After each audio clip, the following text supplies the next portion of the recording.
ഓണം ആകുമ്പോൾ പലരും ചോദിക്കുന്നൊരു ചോദ്യമാണ്, മുസ്ലിങ്ങൾക്ക് ഓണം ആഘോഷിക്കാൻ പറ്റുമോ? പലരും ഈ ചോദ്യം ധാരാളം കേട്ടിട്ടുണ്ട്. പലരും ഇതിന് മറുപടി പറയാറുമുണ്ട്. എന്നോട് ആരെങ്കിലും വന്നിങ്ങനെ ഒരു ചോദ്യം ചോദിച്ചാൽ ഞാൻ അവരോട് തിരിച്ച് ആദ്യം ചോദിക്കുന്നത്, ഏത് മതത്തിൻ്റെ ഓണാഘോഷത്തെക്കുറിച്ചാണ് നിങ്ങൾ ചോദിക്കുന്നത്? ഹിന്ദു മതത്തിൻ്റെ ഓണത്തെക്കുറിച്ചാണെങ്കിൽ ഹിന്ദു മതപ്രകാരമുള്ള ഓണാഘോഷം എന്ന് പറയുന്നത് അത്തം മുതൽ 10 ദിവസം വരെ നീണ്ടു നിൽക്കുന്ന അവരുടെ ഒരു ആരാധനയുടെ ഭാഗമായിട്ടുള്ള ഓണാഘോഷമുണ്ട്. അവർ പൂക്കളം തയ്യാറാക്കുന്നത് തന്നെ, അത്തപ്പൂക്കളം ഇടുന്നത് തന്നെ അതിനൊരു പ്രത്യേക പാറ്റേണും പ്രത്യേക രീതികളും നിബന്ധനകളും ഒക്കെ ഉണ്ട്. ഒന്നാമത്തെ ദിവസം ഒരു നിര പൂക്കൾ മാത്രമേ പാടുള്ളൂ. ചുമന്ന പൂ ഉപയോഗിക്കാൻ പാടില്ല. അത് ചോതിനാൾ മുതലാണ് ചുമന്ന പൂ. അതേപോലെ ഓരോ ദിവസവും ഓരോ നിര പൂക്കളിടുക. അങ്ങനെ 10 ദിവസം കൊണ്ട് 10 നിരയാവുക. അതേപോലെ ധാരാളം കാര്യങ്ങളുണ്ട്. ചാണകം മെഴുകിയ തറയിൽ വെള്ള നിറത്തിലുള്ള പൂക്കൾ കൊണ്ടാണ് ഇത് ആരംഭിക്കുന്നത്. അതേപോലെ ഏറ്റവും അവസാനം ഈ എവിടാണോ പൂക്കളം തയ്യാറാക്കിയത് അവിടെ മാവ് കൊണ്ട് കോലം വരയ്ക്കുന്നു. അതിനുശേഷം പിറ്റേന്ന് തിരുവോണത്തിൻ്റെ അന്ന് മണ്ണ് കൊണ്ട് ഉണ്ടാക്കിയ വാമന മൂർത്തിയുടെ പ്രതിഷ്ഠ ഉണ്ടാക്കുന്നു. എന്നിട്ട് അതിൻ്റെ മുമ്പിൽ കോടി മുണ്ട് വെക്കുന്നു, അഷ്ടമംഗല്യം കഴിക്കുന്നു. പിന്നെ അതുപോലെ നാരായണ മന്ത്രങ്ങൾ ചൊല്ലി 10 ദിവസം ഈ ഒരു പൂക്കളം ഇടുന്നതിൻ്റെ പിന്നിലുള്ള കാര്യമെന്ന് പറയുന്നത് അതൊരു പൂജകൾ ചെയ്യുകയാണ്. 10 ദിവസം പൂജകൾ നടത്തി വാമന ഭഗവാനെ തൻ്റെ കുടുംബത്തിലേക്ക് ക്ഷണിക്കുകയാണ്. അന്ന് സദ്യ വിളമ്പുന്നു. സദ്യ വിളമ്പുന്നതിൻ്റെ പിന്നിലും ധാരാളം കാര്യങ്ങളുണ്ട്. സദ്യ ആദ്യം വിളമ്പേണ്ടുന്നത് വീടിൻ്റെ കന്നിമൂലയിൽ വിളക്ക് കൊളുത്തി ചന്ദനത്തിരി കത്തിച്ചു ഗണപതിക്കും മഹാബലിക്കും ആണ് ആദ്യം സദ്യ വിളമ്പേണ്ടുന്നത്. എന്നിട്ടേ കുടുംബാംഗങ്ങൾ കഴിക്കാൻ പാടുള്ളൂ. ചില കുടുംബങ്ങളിൽ പിതൃക്കളെ സങ്കല്പിച്ചുകൊണ്ടായിരിക്കും ഓണസദ്യ വിളമ്പുന്നത് ആദ്യമായിട്ട്. അതിനുശേഷം ഈ ഇലയിടുന്നതിൽ തന്നെ ആ ഇല മുറിച്ച ഭാഗം വലതുവശത്തും അതിൻ്റെ ഇലയുടെ തുമ്പ് ഭാഗം ഇടതുവശത്തും വരണം. മീനം മേടം രാശി അതിൻ്റെ ഒരു സങ്കല്പത്തിൽ രാശിയുമായി ബന്ധപ്പെട്ട് കണക്ട് ചെയ്തുകൊണ്ട് ഇടത്തു നിന്ന് വലത്തോട്ട് ഈ തൊടുകറികൾ ചിലത് മീനം രാശിയിലായിരിക്കണം.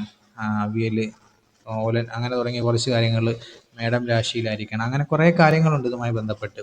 അങ്ങനെ കുറേ കാര്യങ്ങളൊക്കെ ശ്രദ്ധിച്ചുകൊണ്ടാണ് ഓണസദ്യ പോലും അവർ വിളമ്പുന്നത്. മാത്രമല്ല ഇതിൻ്റെ പുതിയ വസ്ത്രം ധരിക്കുന്നു, നല്ല ഭക്ഷണം തയ്യാറാക്കുന്നു. അപ്പോൾ അന്നത്തെ ദിവസം വാമന ഭഗവാനെ തൻ്റെ വീട്ടിലേക്ക് ക്ഷണിക്കുകയാണ്. വാമന ഭഗവാൻ തൻ്റെ വീട്ടിൽ വന്ന് അദൃശ്യമായിട്ട് തന്നെ അനുഗ്രഹിച്ചു കഴിഞ്ഞാൽ ഈ ഒരു ഓണത്തിൻ്റെ അന്നുള്ളൊരു സന്തോഷം അല്ലെങ്കിൽ ആ ഒരു ഐശ്വര്യം അത് വർഷം മുഴുവനും നിലനിന്ന് കിട്ടാൻ വേണ്ടി, ഇതേപോലെ വർഷം മുഴുവനും ഓണമായി തീരാൻ വേണ്ടി വാമന ഭഗവാന്റെ ആ ഒരു അനുഗ്രഹം പ്രതീക്ഷിച്ചു കൊണ്ടാണ് 10 ദിവസത്തെ പൂക്കൾ കൊണ്ടുള്ള അത്തപ്പൂക്കളോ ഇട്ടുകൊണ്ടുള്ള ആ ഒരു പൂജയും മറ്റു കാര്യങ്ങളും എല്ലാം നിർവഹിക്കുന്നത്. അപ്പം വളരെ വ്യക്തമായി പറഞ്ഞാൽ ഹിന്ദുമതത്തിൻ്റെ ആരാധനയുമായി അല്ലെങ്കിൽ ഇതിൻ്റെ വിശ്വാസവുമായി ബന്ധപ്പെട്ട കാര്യങ്ങളാണ് ഓണവുമായി ബന്ധപ്പെട്ട് നടക്കുന്നത്. ഒരു മുസ്ലിം എന്തായാലും ഇത്തരത്തിൽ ഒരു ഓണം ഞങ്ങളുടെ വീട്ടിൽ ആഘോഷിക്കട്ടെ എന്ന് ചോദിക്കില്ല. അങ്ങനെ ആരും ഇതുവരെയും ചോദിക്കുന്നതായിട്ട് ഞാൻ കേട്ടിട്ടതുമില്ല. ഇനി ഇങ്ങനൊരു ആഘോഷം മുസ്ലിങ്ങൾ അവരുടെ വീട്ടിൽ ആഘോഷിക്കേണ്ട എന്നൊരു മുസ്ലിം പണ്ഡിതൻ പറഞ്ഞാൽ ഒരിക്കലും യഥാർത്ഥ ഹിന്ദുമതത്തിൽപ്പെട്ട ആളുകളാരും അതിനെ വർഗീയമായി കാണുകയുമില്ല. കാരണം അവർ ആ ഒരു ഓണം ആഘോഷിക്കുന്നത് ഭയഭക്തിയോടെയും ബഹുമാനത്തോടെയും ആത്മീയതയും അതേപോലെ ദൈവത്തിൻ്റെ അനുഗ്രഹവും പ്രതീക്ഷിച്ചു കൊണ്ടാണ്. അത്തരത്തിലുള്ള ഒരു ഓണം മറ്റു മതസ്ഥരും ആഘോഷിച്ചേ പറ്റുമോ?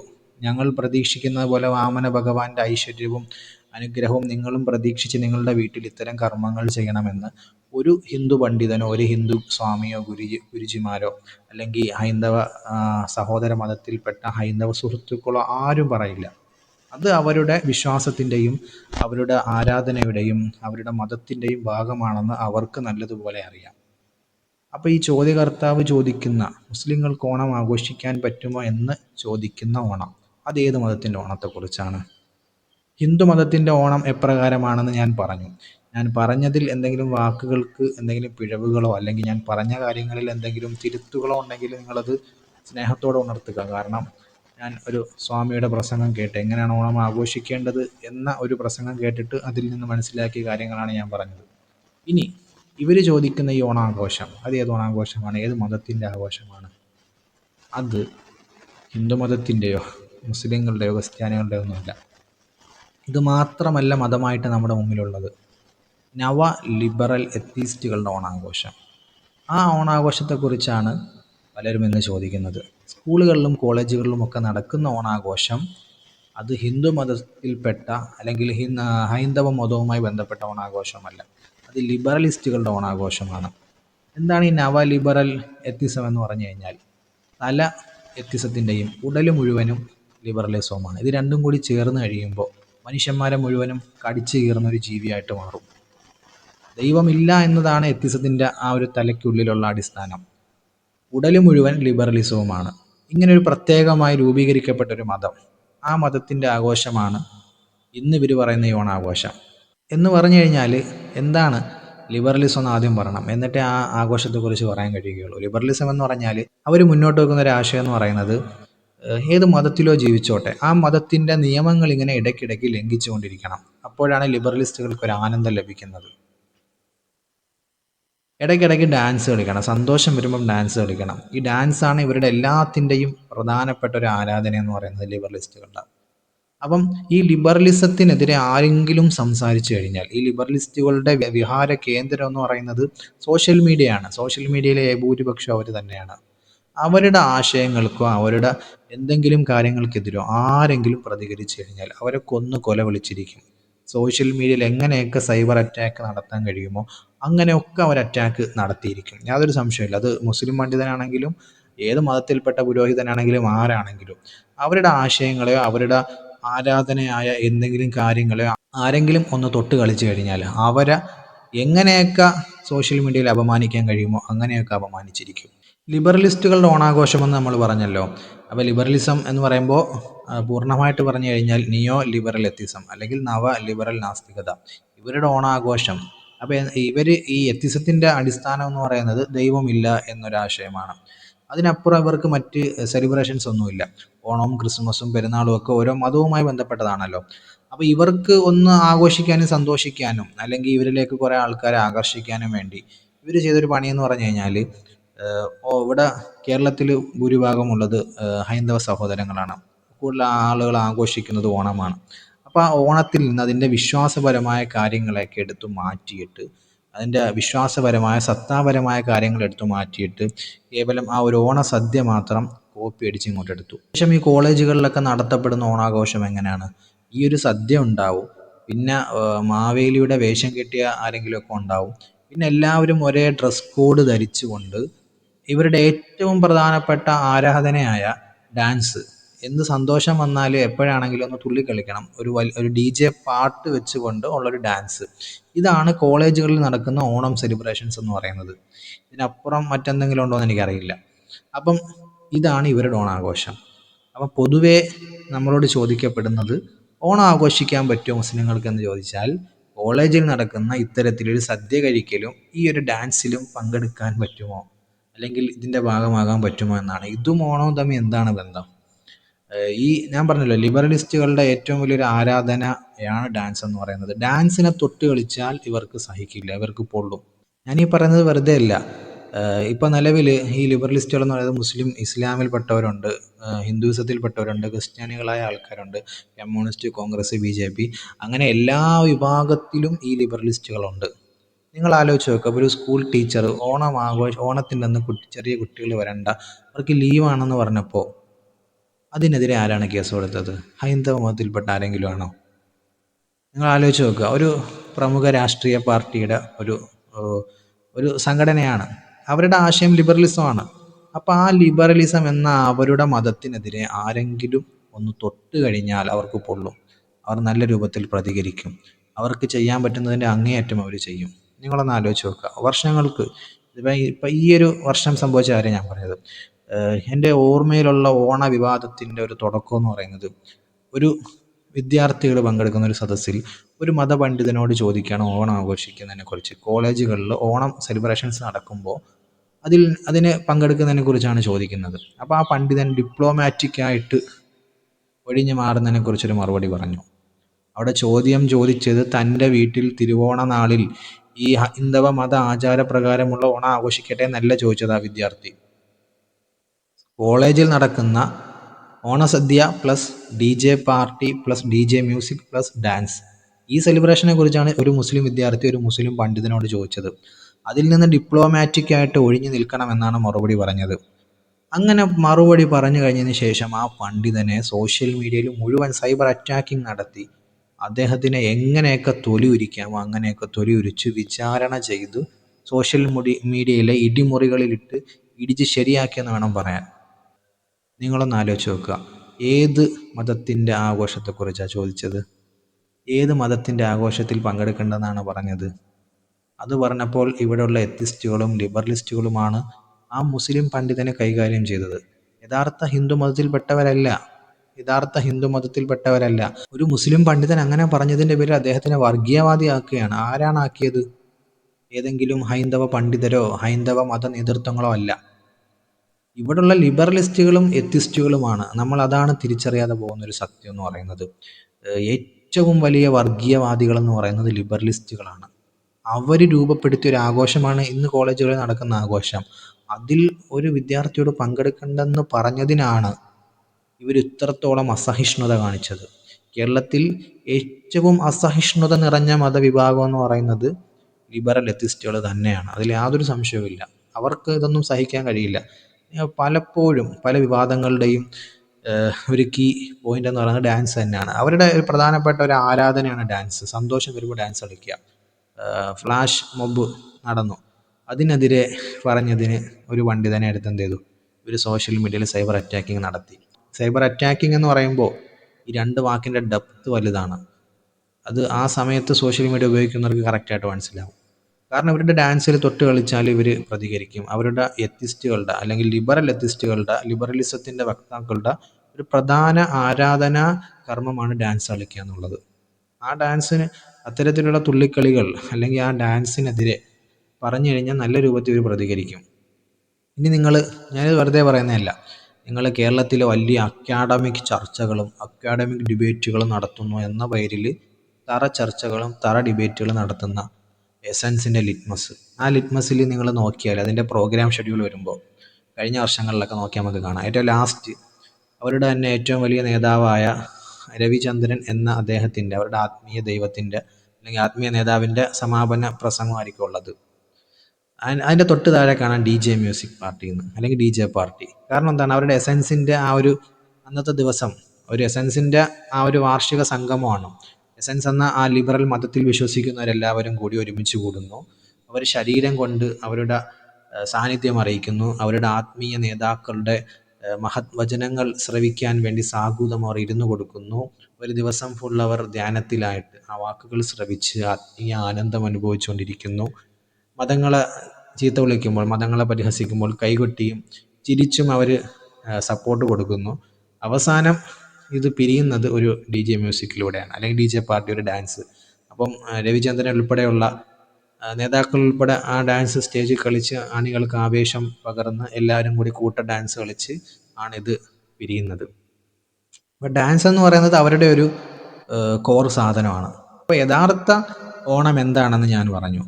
ഇന്ന് നടക്കുന്ന ഓണം എന്താണെന്ന് പറഞ്ഞു. മുസ്ലിം പണ്ഡിതർ എതിർക്കുന്നത്, അല്ലെങ്കിൽ മുസ്ലിങ്ങൾ ഞങ്ങൾ ആഘോഷിക്കട്ടെ എന്ന് ചോദിക്കുന്നത് ലിബറലിസ്റ്റുകളുടെ ഓണമാണ്. ഇതിങ്ങനെ ആരും വേർതിരിച്ച് പറയുന്നില്ല. അതെന്താണെന്ന് എനിക്ക് മനസ്സിലാവാത്തത്.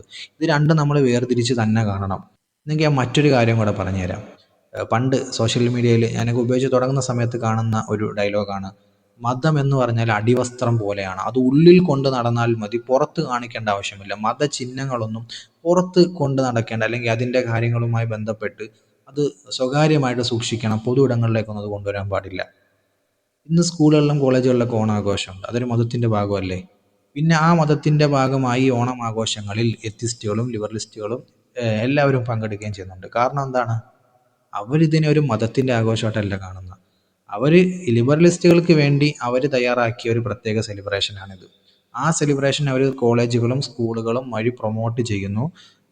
അതായത് അവർ മുന്നോട്ട് വെക്കുന്ന ആശയം ഇതാണ്: നിങ്ങൾ ഏത് മതത്തിൽപ്പെട്ടവരായിക്കോട്ടെ, ഞങ്ങളുടെ ആശയം എന്ന് പറഞ്ഞത് എല്ലാ ആഘോഷങ്ങളും ആഘോഷിക്കണം, ഞങ്ങളുടെ കൂടെ നിൽക്കണം, ഞങ്ങൾ പറയുന്ന രൂപത്തിൽ ആഘോഷിക്കണം, ഞങ്ങൾ പറയുന്ന പോലെ ഡാൻസ് കളിക്കണം, ഞങ്ങൾ പറയുന്ന പോലെ നിങ്ങൾ ഓണസദ്യ കഴിക്കണം, ഞങ്ങൾ കൊണ്ടുവരുന്ന ലിബറൽ മതം നിങ്ങൾ ഏറ്റെടുക്കണം. നിങ്ങൾ ഏത് മതത്തിൽപ്പെട്ടവരാണെങ്കിലും കുഴപ്പമില്ല, നിങ്ങളതനുസരിച്ച് ജീവിച്ചോ, പക്ഷെ ഞങ്ങൾ കൊണ്ടുവരുന്ന ലിബറൽ മതത്തിൻ്റെ ഇത്തരം ആശയങ്ങൾ നിങ്ങൾ സ്വീകരിക്കണം.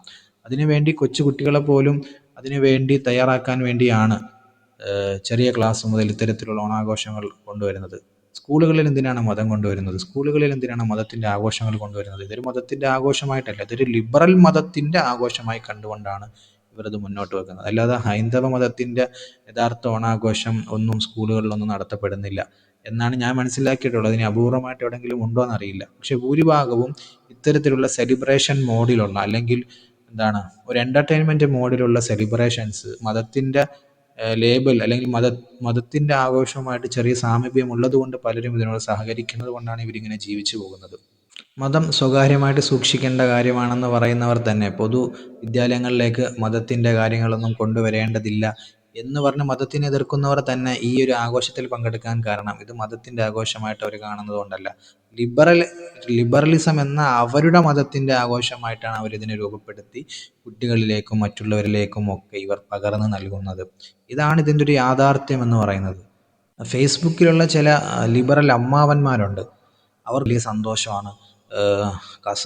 കസവ് സാരി ഉടുത്ത് തട്ടവും ഇട്ടുകൊണ്ടുള്ള മുസ്ലിം പെൺകുട്ടികൾ ഡാൻസ് കളിക്കുന്ന ചിത്രങ്ങൾ കാണുമ്പോൾ അവർക്ക് ഭയങ്കര ആത്മനിർവൃതിയാണ് ഇത് കാണുമ്പോൾ ഉണ്ടാകുന്നത്. കാരണം അവർ വിഭാവനം ചെയ്യുന്ന ഹൈബ്രിഡ് മനുഷ്യർ ഇത്തരത്തിൽ ഒരു മതത്തിൻ്റെ ചിഹ്നം ധരിക്കുക, മറ്റൊരു മതത്തിൻ്റെ ആഘോഷങ്ങൾ പങ്കെടുക്കുക.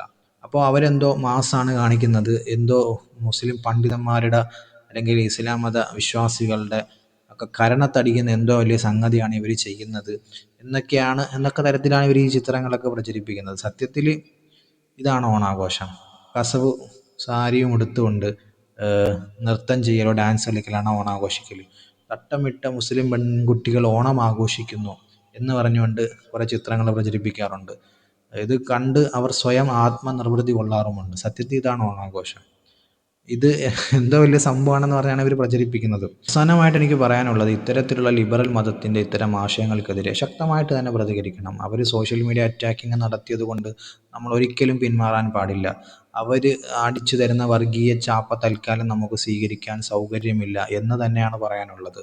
അവർ ഒരു വർഗീയ ചാപ്പ അടിക്കുമ്പോൾ പേടിച്ച് പിന്മാറേണ്ടവരല്ല മുസ്ലിം പണ്ഡിതന്മാർ. അവർ ശക്തമായിട്ട് തന്നെ ഇത്തരത്തിലുള്ള ലിബറൽ ആശയങ്ങൾക്കെതിരെ, ലിബറൽ പേക്കൂത്തുകൾക്കെതിരെ ശക്തമായിട്ട് തൻ്റെ സമുദായത്തിൽപ്പെട്ടവരെ ബോധവൽക്കരിക്കണം. തീർച്ചയായിട്ടും ഇതിനെതിരെ പ്രതികരിക്കുക തന്നെ ചെയ്യണം. അതൊരിക്കലും വർഗീയതയായി മാറില്ല. കാരണം അത് യഥാർത്ഥ ഹൈന്ദവ മതത്തിൽപ്പെട്ടവർക്ക് അറിയാം. ഒരു മുസ്ലിം പണ്ഡിതൻ അവരുടെ ആഘോഷങ്ങൾ അല്ലെങ്കിൽ അവരുടെ ഒരു ആരാധനയെ ഉൾക്കൊള്ളുന്ന, അവർ ഭയഭക്തിയോടെയും ബഹുമാനത്തോടു കൂടിയും ദൈവത്തിൻ്റെ സാന്നിധ്യം, ആഗമനം പ്രതീക്ഷിച്ചുകൊണ്ട് അവരുടെ വീട്ടിൽ അവർ ആഘോഷിക്കുന്ന ഒരു അവരുടെ മതത്തിൻ്റെ ഒരു ആഘോഷം. ഇത് മറ്റു മതസ്ഥർ അത് അങ്ങനെ ചെയ്യേണ്ടതില്ല എന്ന് പറയുമ്പോൾ ഒരിക്കലും ഒരു യഥാർത്ഥ ഹിന്ദു സഹോദരൻ അതിനെ വർഗീയതയായിട്ട് കാണില്ല. അതിന് വർഗീയ പരിവേഷം നൽകി അങ്ങനെ പറഞ്ഞാൽ അത് വർഗീയതയായി മാറും എന്ന് ഇവിടുത്തെ ലിബറലിസ്റ്റുകളാണ് അങ്ങനെ ഒരു അജണ്ടയോടുകൂടി പ്രവർത്തിച്ച് അവർക്കൊരു സെലിബ്രേറ്റീവ് മോഡിലുള്ള അവരുടെ ആഘോഷത്തെ പ്രൊമോട്ട് ചെയ്യാൻ വേണ്ടി അതിനെതിരെ സംസാരിക്കുന്നവരെ ഓണത്തിനെതിരെ പറഞ്ഞു, അല്ലെങ്കിൽ വർഗീയത പറയുന്നു, അല്ലെങ്കിൽ വർഗീയ പരാമർശം നടത്തുന്നു എന്ന് പറഞ്ഞ് സോഷ്യൽ മീഡിയയിൽ അറ്റാക്ക് ചെയ്യുമ്പോൾ ഒരു മുസ്ലിം പണ്ഡിതനും പേടിക്കേണ്ട ആവശ്യമില്ല. സത്യത്തിൽ എനിക്ക് മനസ്സിലാവുന്നത് ഇവർ യഥാർത്ഥ ഓണത്തിനെ പോലും ഇവർ അപമാനിക്കുന്ന രൂപത്തിലാണ് ഇന്ന് പല കോളേജുകളിലും ഓണം സെലിബ്രേഷൻസ് നടത്തുന്നത്. അത് പലരും തിരിച്ചറിയുന്നില്ലല്ലോ എന്നാണ് ഞാൻ ചിന്തിക്കുന്നത്. ഒരു ഹൈന്ദവ സഹോദരൻ അദ്ദേഹത്തിൻ്റെ വീട്ടിൽ വളരെ ഭയഭക്തിയോടെയും ബഹുമാനത്തോടെയും ദൈവത്തിൻ്റെ ആഗമനം പ്രതീക്ഷിച്ചുകൊണ്ട് വളരെ പരിപാവനമായിട്ട് നിർവഹിക്കുന്ന ആരാധനാകർമ്മം അത് പൊതു ഇടത്തിലേക്ക് കൊണ്ടുവന്ന് സിനിമാ പാട്ടുകളും മ്യൂസിക്കുകളും വെച്ച് ആഭാസമായ രൂപത്തിൽ അവിടെ കുറേ അവരുടെ ഒരു പരിഭാവനമായി ഒരു മതസ്ഥർ കാണുന്ന ആഘോഷത്തിനെ അതിൻ്റെ സത്തകളെ എടുത്തു മാറ്റിയിട്ട് അതിനെ മറ്റൊരു രൂപത്തിൽ പരിവർത്തനപ്പെടുത്തി ഒരു ഡാൻസ് അല്ലെങ്കിൽ മ്യൂസിക് ഒക്കെ ഉൾക്കൊള്ളിച്ചുകൊണ്ട് ഇത്തരത്തിൽ റോഡിലും മറ്റുമൊക്കെ പ്രകടനം നടത്തുമ്പോൾ ഇതല്ലേ ശരിക്കും മതങ്ങളെ അല്ലെങ്കിൽ ഹിന്ദു മതത്തിലെ ഒരു പരിഭാവനമായ ആഘോഷത്തെ അപമാനിക്കലല്ലേ ഇത്? എന്തുകൊണ്ട് ആരും അങ്ങനെ ചിന്തിക്കുന്നില്ല? ഒരു യഥാർത്ഥ ഹൈന്ദവ പണ്ഡിതൻ എങ്ങനെയാണ് ഓണം ആഘോഷിക്കുന്നത്? ഹിന്ദു മതത്തിൽ വിശ്വസിക്കുന്ന, ഹിന്ദു മതത്തിൻ്റെ മതകർമ്മങ്ങൾ നിർവഹിക്കുന്ന ഒരു വ്യക്തി, അല്ലെങ്കിൽ ആ ഒരു ഹൈന്ദവ ആഘോഷം, ആ ഓണം എന്ന ആ ഒരു ആഘോഷത്തെ പരിപാവനമായി കാണുന്ന ഒരു ഹൈന്ദവ കുടുംബം എങ്ങനെയാണ് ഓണത്തെ ആഘോഷിക്കുന്നത്? അതിൽ നിന്നെല്ലാം തികച്ചും വ്യത്യസ്തമായിട്ട് ഇതിനെ മാറ്റി ഇതിനെ കളങ്കപ്പെടുത്താനല്ലേ ഇവിടുത്തെ ലിബറലിസ്റ്റുകൾ ശ്രമിക്കുന്നത്. എന്തുകൊണ്ട് ഇതാരും തിരിച്ചറിയുന്നില്ല എന്നാണ് ഞാൻ ആലോചിക്കുന്നത്. എന്നിട്ട് അത്തരത്തിലുള്ള ആഭാസങ്ങളെയും പേക്കൂത്തുകളെയും ഏതെങ്കിലും ഒരു മുസ്ലിം പണ്ഡിതൻ മുസ്ലിം വിദ്യാർത്ഥിയോട് ഇസ്ലാമിൽ വിശ്വസിക്കുന്ന ഒരു വിദ്യാർത്ഥിയോട്, ഒരു വ്യക്തിയോട് അതിൽ പങ്കെടുക്കണ്ട എന്ന് പറഞ്ഞാൽ അതിനെ വർഗീയതയാക്കി മാറ്റുകയാണ്. അതിന് കൈയടിക്കാനും പ്രോത്സാഹിപ്പിക്കാനും പ്രബുദ്ധരായ കുറേ ആൾക്കാരും കൂടെ നിന്ന് കൊടുക്കുകയാണ്. പണ്ഡിതരൊക്കെ പേടിച്ച് പിന്മാറുകയാണ്. ഇനി ഓണത്തിനെതിരെ പറഞ്ഞു കഴിഞ്ഞാൽ, ഓണം ആഘോഷിക്കരുതെന്ന് ഒരു മുസ്ലിം വ്യക്തിയോട് അല്ലെങ്കിൽ ഒരു മുസ്ലിം കൂട്ടായ്മയോട് ഉണർത്തിക്കഴിഞ്ഞാൽ അത് വർഗീയതയായി പോകുമോ എന്ന് പേടിക്കുന്ന ഒരവസ്ഥയിലേക്ക് വരെ സോഷ്യൽ മീഡിയ അറ്റാക്കിങ് നടത്തുക. ഇത്തരത്തിലുള്ള കാര്യങ്ങൾ ലിബറലിസ്റ്റുകൾ പതിച്ചു നൽകുന്ന വർഗീയ ചാപ്പ തൽക്കാലം ഞങ്ങൾക്ക് സ്വീകരിക്കാൻ സൗകര്യമില്ല എന്ന് പറഞ്ഞുകൊണ്ട് സധീരം മുന്നോട്ടു പോവുകയാണ് ഇസ്ലാമിക പണ്ഡിതന്മാർ ചെയ്യേണ്ടുന്നത് എന്ന് തന്നെയാണ് എൻ്റെ വ്യക്തിപരമായ അഭിപ്രായം. ഈ ലിബറലിസ്റ്റുകളുടെ തിട്ടൂരങ്ങൾക്ക് മുമ്പിൽ മുട്ടുമടക്കേണ്ടുന്നവരല്ല ഇസ്ലാമിക പണ്ഡിതർ. ഇവിടെ ജീവിക്കുന്ന യഥാർത്ഥ ഹൈന്ദവർക്കറിയാം, ഒരിക്കലും മുസ്ലിങ്ങൾ അവരെ ശത്രുക്കളായിട്ടോ വെറുപ്പോടുകൂടി അല്ല കാണുന്നത്.